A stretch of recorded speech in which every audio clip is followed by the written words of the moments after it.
The game I'm going to talk to you today about is Silverton. It's a game by Philip J. Smith, produced by Mayfair Games. It is for 1 to 6 players for about 4 hours, and that's about right. Premise of the game is basically you're a company building railroads, building out tracks, and purchasing mines. The object of the game is to be the player that has the most money at the end. Let's move into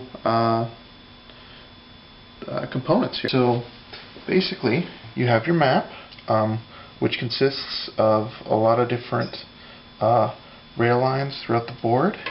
Each one is demarked with an amount that it costs to build a particular line, and a player can purchase a section of track on their turn.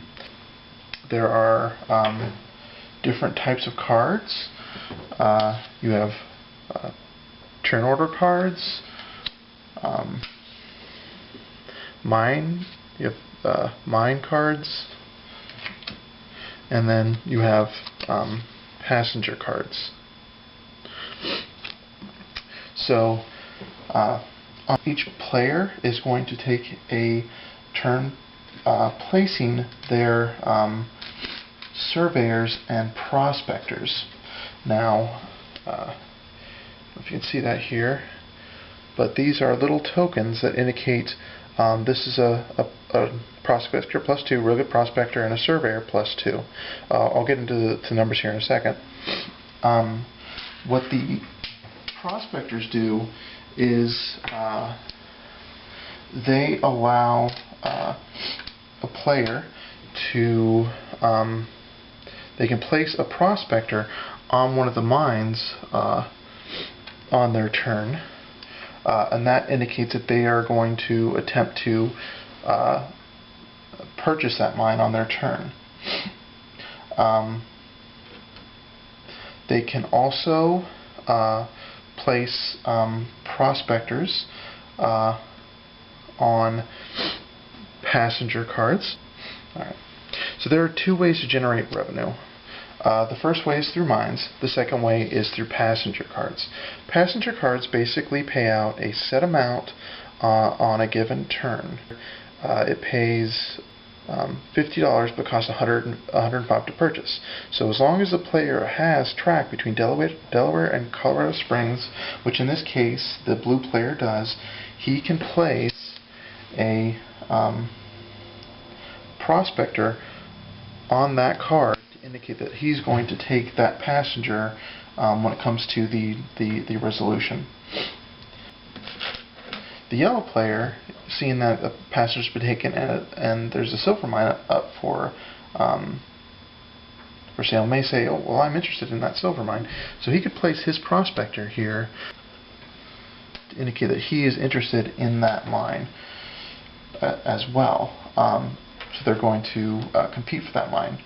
The green player may say, okay, well, I have no interest in doing that, so I'm just going to go ahead and prospect the deck and take what I get. And basically, prospecting the deck just means that you'll have on your turn, you get to flip the top card, and then you get to decide, do you want that mine, or do you want to just set it off here to the side and it'll be available for all players on the next turn. The difficulty with prospecting the deck is that there are event cards.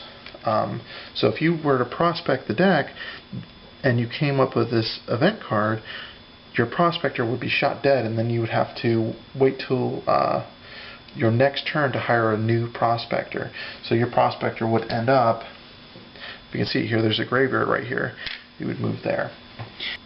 So along with that, a player can also place his surveyor. So a player is going to have 2 prospectors and 2 surveyors. The surveyors will allow a player to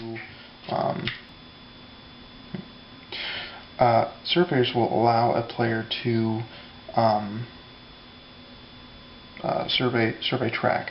So basically, if the blue player is going, you can say, well, I want to go to Leadville, so I'm going to prospect this piece of track, and let's go to this piece of track, because he wants to takes the short route to Leadville. He can do that. The only difficulty is that on his turn, because he's building 2 consecutive tracks, he would have to roll over a certain number, which is the length of the track, in order to construct that second track. Otherwise, that track is then wasted. One thing to note is in regards to surveying and building roads is you'll notice here that there are white track and this brown track here. What the white track means is that you will not be able to operate those lines during the winter turns. So if you look over here on the turn track, you'll notice that you'll start off in the in the spring, but as you get into these these dark turns, these are the winter turns, and what that means is on the winter turns you will not actually be able to operate any trains that go through these lines. Basically, it'll just continue with all the players placing their surveyors and prospectors till everyone's done. At that point, the next step is to resolve conflicts. So what we would do in this instance would be that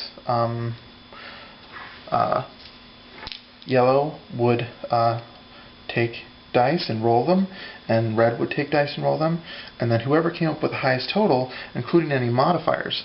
So because this is a +2, that roll would have a +2 modifier. So red would have the edge on yellow in that instance. Whoever won that roll or got the highest total would get the mine, or get the option to purchase the mine. If it was a tie, the prospectors would just stay there, and it would go on to the next turn, and nobody would get the mine. If, however, one of the players were to roll snake eyes, that player would then be immediately sent to jail. And then they would have to either bail them out or roll a 7 or 11 on the next turn to get them out of jail. What makes this all interesting is basically these mine cards are going to allow a player, once they've purchased it, so it costs $100 to purchase the claim. After they've purchased the claim, then it will cost $40 on a turn to operate it. Operated mine is basically you roll the dice, you end up with whatever the result says. So in this case, if you roll 2 to 6, the mine will be depleted. Anything higher than a 6, so 7 through 12, you would get a certain amount of silver, and the amount of silver is based upon the amount that you rolled. So the first stage is to deal out the turn order cards, then we're going to prospect and survey, then we're going to resolve our disputes, then we're going to do our next phase is construction and operation, which is where you would go ahead and buy claims, build track, operate claims, make deals. In this phase you can also make trades with anybody, any other player. So it would allow you to trade any asset that you have to another player. So I could, buy a mine from another player, or I could trade one of my mines to another mine. So as long as you both agree, you can make that change of assets. The last stage of a given round is to deliver the goods. So if I'd had this silver mine and I had, rolled successfully a couple of times, and say I had 8 silver on it, I could then sell those goods to the market. And what's really interesting is this is where the track comes into effect. You can own a mine and operate it without having any track going there, but in order to sell those goods to market, you have to have the rail lines connecting it. So a place keeps your kind of indicating mines. So I could buy the coal mine out in Bowie and continue to operate it But I could never sell those goods unless I actually completed a track down to one of these larger cities where there's a market for those goods. What makes it interesting is that there's basically a price chart that that players use during the game, where the prices fluctuate. So each city is going to have a certain amount of demand for a given product, or given not product, raw material. So you'll have a lumber market that'll be available in Denver, Salt Lake City, Pueblo. Same with coal. These prices will fluctuate depending on a couple of factors. On each turn, you're going to roll, and there's basically a short formula for determining the value for the next round. And what that takes into account is any goods that are sold to market. These spaces here will influence the market price, along with on a given game turn, there are small numbers down here that allows the markets to continually rise. So that's pretty much it. It can get pretty interesting depending upon how your rolls are. If you don't like dice, then this is not the game for you, because there's a lot of dice rolling in this game. Yeah, so that's Silverton. It's sort of it's a heavier game, but it's not as heavy as some of the 18xx games. There's a lot of fun to be had here. Just develop rolling for your minds, and just come on, get the plate. he's already rolled 6 times with that gold mine. It needs to. I can't. The market's so high. It needs to deplete, and and you just keep building your. Come on, let's see that silver come out. But yeah, it's a lot of fun.